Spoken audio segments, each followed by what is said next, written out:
शरम् अपहाय रघुद्वहमन्यमहं न कथञ्चन जातु भजे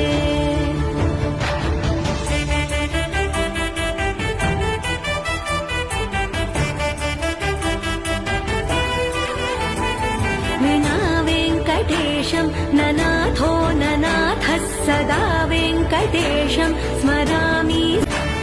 हरे वेङ्कटेश प्रसीद प्रसीद प्रियं वेङ्कटेश प्रयच्छ प्रयच्छ